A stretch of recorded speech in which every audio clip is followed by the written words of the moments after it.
नमस्ते दोस्तों, तो मैं हूँ पूजन जोशी और आप देख रहे हैं मेरे चैनल जिज्ञासा चैनल को। आज हम बात करने वाले हैं डोमेस्टिक वायलेंस एक्ट, एक ऐसे एक्ट की जो महिलाओं के रिलेटेड है, महिलाओं के बेनिफिशियल के लिए बना गया है।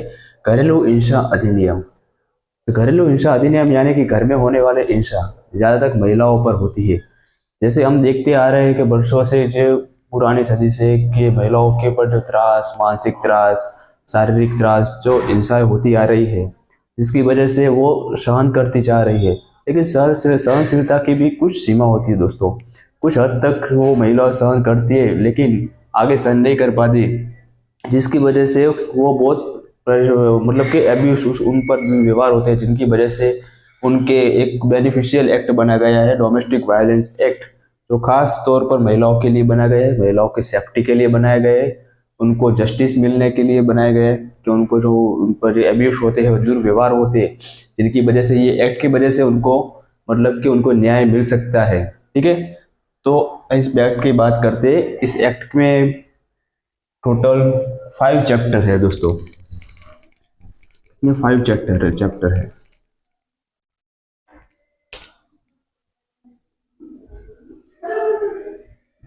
Domestic violence act 2005।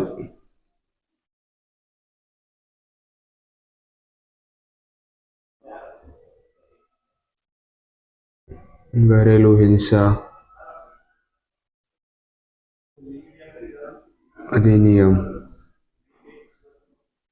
2005। घरेलू हिंसा अधिनियम 2005। दोस्तों, एक इस एक्ट की बेसिक इंफॉर्मेशन की बात करें तो इसमें जो टोटल चैप्टर है, इसमें टोटल 5 चैप्टर है। इसमें टोटल 5 चैप्टर है, उसमें सेक्शन टोटल दी गई है। डोमेस्टिक वायलेंस एक्ट के टोटल सेक्शन है 37। इसमें सेक्शन दी गई है। तो आइए दोस्तों, हम समझते हैं सेक्शन वाइज। एक से लेकर 37 तक पूरी आपको सेक्शन बहुत ही अच्छी तरह से इसमें समझाऊंगा कि कौन से के जिसके साथ हिंसा हुआ है वो वुमन को क्या बोला जाता है, विक्टिम कौन है, फिर मतलब कि एनी पर्सन में कौन कौन आता है, सारे जो हाउस होल्डर कौन है। ठीक है। मतलब कि उसमें जो लीगल वर्ड्स यूज किए गए डोमेस्टिक वायलेंस एक्ट में, वो आपको सेक्शन वाइज में आपको अच्छी तरह से समझाता हूँ। ठीक है। तो दोस्तों, चैप्टर 1 में 2 सेक्शन दी गई है। सेक्शन 1, सेक्शन 1 से 2, 2 सेक्शन दी गई है चैप्टर 1 में। सेक्शन 1 बात करते हैं कि उसके शॉर्ट टाइटल, उसका शॉर्ट टाइटल क्या है, वो कहाँ तक एक्सटेंड होता है, इसका कमेंसमेंट, वो इसने किस तरह लागू किया हो और इसकी तारीख, उसकी डेट क्या है। तो उसका शॉर्ट टाइटल है डोमेस्टिक वायलेंस एक्ट 2005। वो एक्सटेंड होता है wall of India, wall of India पूरे भारत में एक्सटेंड होता है। और उसका जो कमेंसमेंट हुआ गया है, वो उस कमेंसमेंट किया गया है उसको सेंट्रल गवर्नमेंट ने। सेंट्रल सेंट्रल गवर्नमेंट ने उसको कमेंसमेंट किया, लागू किया है। वो लागू हुआ है 26 अक्टूबर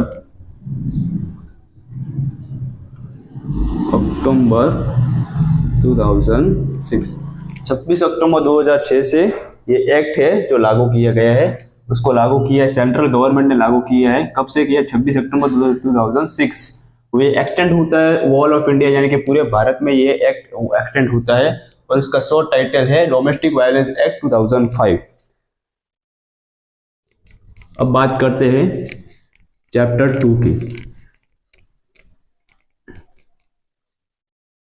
तो दोस्तों, चैप्टर 2 में कई डेफिनेशन दी गई है, ए टू एस से लेकर जो चैप्टर 2 में डेफिनेशन दी गई है।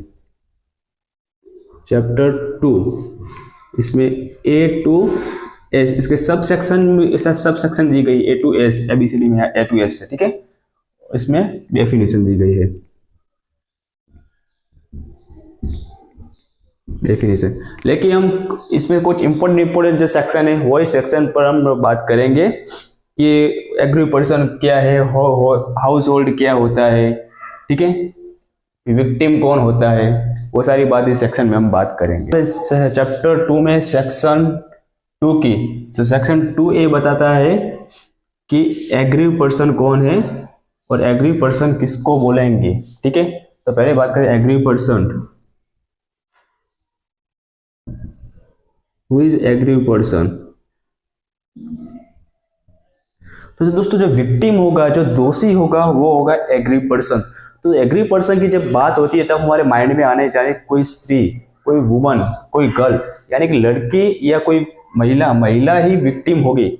मतलब कि जो अत्याचार होगा वो डोमेस्टिक वायलेंस एक्ट के लिए वो महिला ही विक्टिम होगी, इसमें कोई पुरुष या मेल कोई इंक्लूड नहीं होता है। तो एग्री पर्सन मीन्स की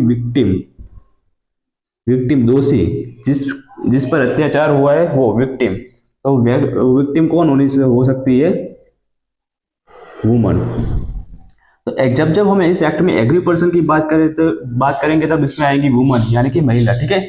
तो इसमें बताया गया है कि who have to live together in share household, कि वैसी महिला के जो शेयर हाउस होल्ड मीन्स कि घर में रहनी होनी चाहिए, घर में रहती हो, मतलब कैसे कि कॉन्सिक्वेंटली महिला, यानी कि मतलब कि ऐसी नहीं कि शादीशुदा महिलाओं पर ही अत्याचार होते हैं, कोई भाई अपनी बहन पर अभी अत्याचार करता है, कोई बेटा अपनी माँ पर भी अत्याचार करता है।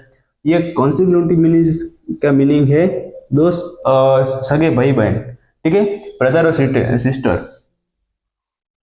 दो सगे ब्रदर और सिस्टर, इसका मीनिंग है कॉन्सिक्वेंटली का, ठीक है, यानी ब्रदर और सिस्टर। इसमें ब्रदर और सिस्टर, ब्रदर भी अपने बहन पर अत्याचार कर सकता है डोमेस्टिक वायलेंस एक्ट के तहत, ब्रदर भी वो लायबल हो सकता है। फिर मैरिज, शादीशुदा महिला, दूसरी है मैरिड वुमन,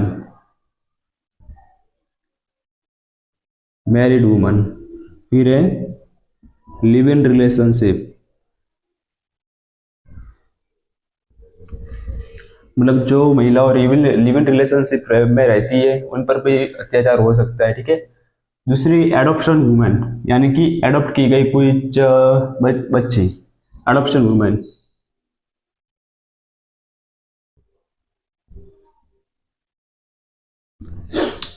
तो बात करते हैं कि यानी ब्रदर के कॉन्सिक्वेंटली मीन्स की दोनों सगे भाई और बहन, ठीक है, ब्रदर और सिस्टर, जो वो दोनों में एक ही माँ का खून है, ठीक है, सगे।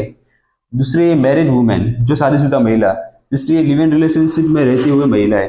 और लास्ट में आता है एडॉप्शन वुमेन, मतलब कि एडॉप्शन की गई किसी संस्था में से एडॉप्शन की भी महिला भी डोमेस्टिक वायलेंस एक्ट का शिकार हो सकती है। तो ये बताया कि सेक्शन 2A, ठीक है। अब बात करते हैं, हमने एग्री पर्सन तो हमने देख लिया कि यानी वुमन के अत्याचार होता है, सिर्फ महिलाओं पर ही अत्याचार होता है, और महिलाओं में वो माँ आ जाती है, बहन आ जाती है, कोई शादीशुदा महिला आ जाती है, या ग्रैंड मदर आ जाती है, कोई भी एनी वुमन, ठीक है। एग्री पर्सन में से एनी वुमन, कोई भी महिला पर अत्याचार हो सकता है। हमने एग्री पर्सन देख लिया। अब बात करते हैं रिस्पोंडेंट कौन होगा दोस्तों, कि जिसने एक्ट किया है वो रिस्पोंडेंट कौन होगा। तो ये आती है सेक्शन 2Q। सेक्शन 2Q में रिस्पोंडेंट की डेफिनेशन दी गई है। रिस्पोंडेंट, एग्री पर्सन में बात की हमने एनी वुमन, ठीक है। अब रिस्पोंडेंट में, सॉरी, एग्री पर्सन में बात की हमने वुमेन, कि जो विक्टिम है, दोषी है, वो वुमेन होगा। पर लेकिन रिस्पोंडेंट में कौन होगा, तो दोस्तों रिस्पोंडेंट में आएगा एनी पर्सन, कि जो अत्याचार करता है। ऐसे नहीं है कि महिला पर, जो शादीशुदा महिला है उन पर सिर्फ अपने हस्बैंड भी अत्याचार कर सकता है, उनकी सास कर सकती है, उनकी ननद कर सकती है, उनकी जेठानी भी कर सकती है। एनी पर्सन के, यानी कि एनी मेल और फीमेल, कोई भी पुरुष या महिला वो एग्री पर्सन यानी कि विक्टिम पर अत्याचार कर सकता है। तो रिस्पोंडेंट की जब हम बात करें तब कोई ऐसे नहीं, कोई महिला और कोई पुरुष ही उन पर अत्याचार कर सकता है, उन महिला पर, उनकी सास भी कर सकती है, उनकी जेठानी भी कर सकती है, उनकी देरानी भी कर सकती है जो शादीशुदा महिला है उन पर, ठीक है। फिर कोई सिस्टर है उन पर अपनी माँ भी अत्याचार, मतलब कि कोई भी आता है रिस्पोंडेंट में तो एनी पर्सन, तो रिस्पोंडेंट में आ गया तो एनी पर्सन, कोई भी पर्सन उस महिला पर अत्याचार कर सकता है, ठीक है। ये बता दें सेक्शन 2Q की डेफिनेशन, रिस्पोंडेंट एनी पर्सन।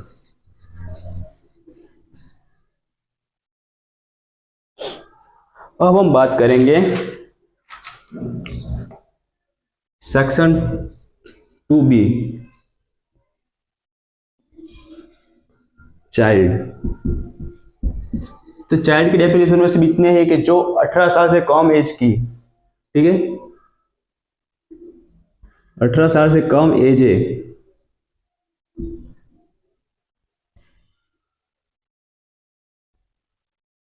अठारह साल से कम एज है, ठीक है, वो सारे जो बच्चे हो गए इंक्लूड हो गए, वो चाइल्ड की डेफिनेशन में इंक्लूड हो गए, कि जिनकी एज 18 साल से कम की है जो वो सारे चाइल्ड में इंक्लूड हो गए, वो बता दें सेक्शन 2B। अब बात करते हैं section 2E, domestic incident report. Domestic incident report, incident report. तो डोमेस्टिक इंसिडेंट रिपोर्ट क्या है? तो जो महिला वो खुद जाकर या किसी भी उसके मतलब कि उसके द्वारा, कि जो महिला जिसके साथ मतलब कि डोमेस्टिक वायलेंस एक्ट की जो एफआईआर फाइल कराती है कोर्ट में या किसी भी वो पुलिस स्टेशन में, तो उस रिपोर्ट को हम बोलेंगे domestic incident report. Domestic violence की जो एफआईआर जो होती है, जो रिसिप्ट होती है, जो हम कोर्ट में या पुलिस स्टेशन में हम मतलब कि फाइल कराते हैं, उसको हम बोलेंगे domestic incident report. Section 2E में बताया गया है, ठीक है। उसकी जो रिसिप्ट है उससे बोलेंगे डोमेस्टिक इंसिडेंट रिपोर्ट। दोस्तों अब बात करते हैं सेक्शन 2F। तो दोस्तों सेक्शन 2F जो 2F है ये सेक्शन 2A की तरह ही है, सब मतलब सेम ही कंसर्न है इसमें। तो डोमेस्टिक इसमें बताया गया है डोमेस्टिक रिलेशनशिप। तो हम डोमेस्टिक रिलेशनशिप किसको बोलेंगे? तो means relationship between two person, ऐसे दो व्यक्ति कि जो two person live in the share household, जो अपने घर में रह रहे होते हैं। इसमें फर्स्ट रिलेशन आएगा कंसिंगुइनिटी, हमने जो पहले बात की थी, दोनों सगे ब्रदर और सिस्टर, ठीक है। दूसरा आता है मैरिड पर्सन, दो शादीशुदा लोग। तीसरा आता है एडॉप्शन वुमन, एडॉप्शन पर्सन, जिस बच्ची को हमने एडॉप्शन किया गया वो पर्सन। और फोर्थ लास्ट में आता है ही और सी live with your family member, अपने जो फैमिली मेंबर अपने फैमिली के साथ रहते हैं, ऐसे दो व्यक्ति, ठीक है। ही और सी कोई भी अपने फैमिली के साथ रहता है वो भी इंक्लूड होगा डोमेस्टिक रिलेशनशिप में। तो ये थी सेक्शन 2F। अब बात करते हैं सेक्शन 2I। इसमें सेक्शन 2I में बताया गया है मैजिस्ट्रेट। सेक्शन 2I में है, 2I में है मैजिस्ट्रेट, न्यायाधीश। मैजिस्ट्रेट किस में बोलेंगे? तो मैजिस्ट्रेट मीन्स कि इसमें दो टाइप के मैजिस्ट्रेट हो गए, आपको सिंपल डेफिनेशन बताएंगे। तो जुडिशियल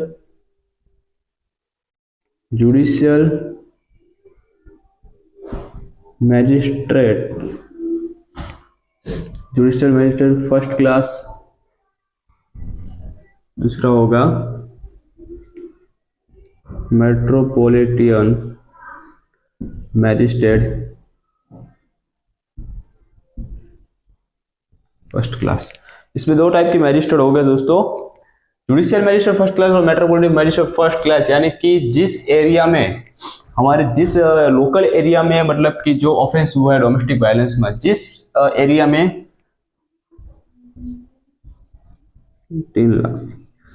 10 लाख से कम पॉल्यूशन, 10 लाख से कम पब्लिसिटी है, वह होगा जुडिशियल मैजिस्ट्रेट फर्स्ट क्लास लगेगा। और जिस एरिया पे 10 लाख से ज्यादा लोग रहते हैं वह उन पर वो लायबल होगा मेट्रोपॉलिटन मैजिस्ट्रेट फर्स्ट क्लास। दोनों की कैटेगरी सेम है, पर जहाँ पे 10 लाख से ज्यादा होगा वहां पे मेट्रोपॉलिटन मैजिस्ट्रेट फर्स्ट क्लास वो केस चलाएगा, और 10 लाख से कम होगा जुडिशियल मैजिस्ट्रेट फर्स्ट क्लास वो केस चलाएगा। ये है डोमेस्टिक मैजिस्ट्रेट की डेफिनेशन जो सेक्शन 2I में बताई गई है।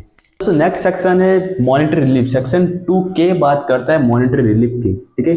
मनी एक्सपेंसेस, जो रिस्पोंडेंट होगा वो एग्रीव पर्सन यानी कि जो विक्टिम मीन्स की यानी वुमन, वो वुमन को देना पड़ेगा। मतलब कि डोमेस्टिक वायलेंस एक्ट के तहत जो उसको हिंसा हुई होगी, इसमें कई प्रकार के जो मॉनिटरी जो मतलब कि फिनेंशियल लॉस हुए होंगे, वो लॉस कोर्ट दिलवाएंगी रिस्पोंडेंट के पास से एग्री पर्सन को। ठीक है, जैसे कि लॉस ऑफ अर्निंग बहुत सारी हो सकती है। लॉस ऑफ अर्निंग, जैसे कि कोई महिला किसी मतलब कि फाइनेंस कंपनी, किसी भी कंपनी में जॉब करती है। ठीक है, तो उस दौरान क्या होता है, जो उसका हस्बैंड होता है वो हस्बैंड उसकी जॉब मतलब कि छुड़वा देता है कि तुझे जॉब की कोई जरूरत नहीं है, क्या उसी जॉब की जो लोकर एरिया होता है वहां पर कोई ऐसा हंगामा खड़ा कर देता है जिसकी वजह से वो मैनेजर होता है उस लड़की को जॉब से निकाल देता है। वो उसको मॉनेटरी लॉस हो गई, लॉस अर्निंग हो गई। ठीक है, जो उसको अर्निंग होती थी जिस महिला को, उसकी लॉस हो गई। ठीक है, और दूसरे ऐसे कोई कंपनसेशन है कि जैसे डोमेस्टिक वायलेंस एक्ट के तहत जो पति पत्नी जो या किसी पुरुष और महिला अलग रहे, मतलब कि साथ नहीं रहे, अलग अलग रह रहे। ठीक है, इसकी वजह से उसको मतलब कि कुछ कंपनसेशन पे करना पड़ता है रिस्पोंडेंट को उस महिला के लिए। तो इस पर कंपनसेशन में मेडिकल फैसिलिटी आती है पहले, मेडिकल फैसिलिटी। दूसरा होता है चाइल्ड एक्सपेंसेस।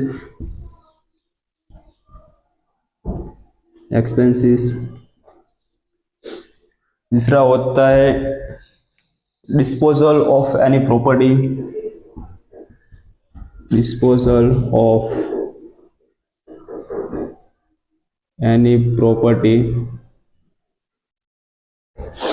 लास्ट में होता है, वैसे 3 ही होती है, सॉरी, मेडिकल फैसिलिटी यानी कि डोमेस्टिक वायलेंस एक्ट के तहत जो उसको हिंसा हुई है या किसी महिला को लंबे समय से कोई मतलब कि ऐसी रोग से पीड़ित है जिसकी वजह से मतलब कि मंथली उसकी कोई मेडिकल फैसिलिटी, उसकी मेडिकल मतलब कि जो उसकी फैसिलिटी प्रोवाइड होती है उसके लिए उसके एक्सपेंसेस है और रिस्पोंडेंट को पे करना पड़ेगा। चाइल्ड की एक्सपेंसेस यानी कि उसकी जो स्कूल फीस, उसकी स्कूल जो फीस है वो भी उस रिस्पोंडेंट यानी कि उस हस्बैंड को अपनी वाइफ को पे करने पड़ेंगे उनके बच्चे के लिए, चाइल्ड एक्सपेंसेस। ठीक है, डिस्पोजल यानी प्रॉपर्टी यानी कि इस महिला के पास कोई वैल्यूएबल सिक्योरिटी है, कोई ऐसी कीमती प्रॉपर्टी है जिसने वो रिस्पोंडेंट यानी कि उसके हस्बैंड ने उसको डिस्पोज कर दिया है, इसको मतलब कि तोड़ दिया है, कुछ भी है, उसको ज्वेलरी थी उस ज्वेलरी को बेच डाला है, उस महिला की ज्वेलरी की बेच डाला है, जिसकी वजह से उसको मंथली इंटरेस्ट मिलता था। इसकी वजह से वो उसकी जो उसको डिस्पोजल प्रॉपर्टी इसमें जो मनी, इसके लिए भी वो पे करना पड़ेगा एग्रीड पर्सन यानी कि महिला का। तो मॉनेटरी रिलीफ में ये सारी चीजें हैं कि महिला को एक्सपेंसेस पे करना पड़ता है, रिस्पोंडेंट को क्या करना पड़ता है, एक्सपेंसेस पे करने पड़ते हैं, मेडिकल फैसिलिटी, उसको बच्चे का खर्चा आता है, उसकी स्कूल की फीस होती है, खाने की, क्लोथ फैसिलिटी, बहुत सारी ऐसी फैसिलिटी आगे हम बहुत डिटेल्स में पढ़ेंगे। उसकी जो वैल्यूएबल प्रॉपर्टी वो जो नष्ट कर देता है जिसकी वजह से उसको लॉस होता है मनी। ठीक है, उसकी ज्वेलरी है, उसकी कोई लैंड है, उसका घर बेच डालता है। ठीक है, इसकी वजह से उसे पैसा पे करना पड़ता है। ये सेक्शन 2K की तरफ मॉनेटरी रिलीफ में बात की गई है। अब दोस्तों जो लास्ट में एक सेक्शन बची है वो सेक्शन बची है सेक्शन 2CS। सेक्शन 2S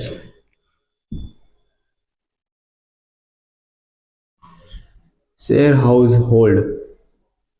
दोस्तों शेयर हाउस होल्ड में क्या बताया, शेयर हाउस होल्ड में ऐसा मकान मतलब घर की बात की गई है कि जो वो मकान जो पति पत्नी या कोई फैमिली अपने साथ रह रही है, इस मकान जो ऐसा हाउस कि जो अपना खुद का हो, सेल्फ ओनर अपना मालिक का हो, या वो रेंट पे रहती है। सिर्फ 2 चीज याद रखनी है कि ऐसा मकान के जो अपना खुद का, अपने उस मकान के मालिक हम खुद ही हो, हम हमारा खुद का मकान हो, या हम किसी रेंट या किसी किराए के मकान में रेंट पे करके उस मकान में रहती है, ऐसे जो मकान हो गए वो शेयर हाउस इसको शेयर हाउस होल्ड हम बोला जाएगा। ठीक है, तो ये थी दोस्तों चैप्टर 1 में सेक्शन 1 और सेक्शन 2। सेक्शन 1 में था शॉर्ट टाइटल, कमेंसमेंट और मतलब कहाँ तक एक्सटेंड करता है वो सारा, और इसमें सेक्शन 2 में जो कुछ डेफिनेशन दी गई थी जो हमें पूरे एक्ट को समझने के लिए बेसिक इंफॉर्मेशन जो सेक्शन 2 में दी गई थी वो सब ये थी, जिसकी वजह से हम अच्छी तरह से आगे का एक समझ पाएंगे। ठीक है, तो नेक्स्ट वीडियो में चैप्टर 2 हम बात करते हैं नेक्स्ट वीडियो में। Thank you so much.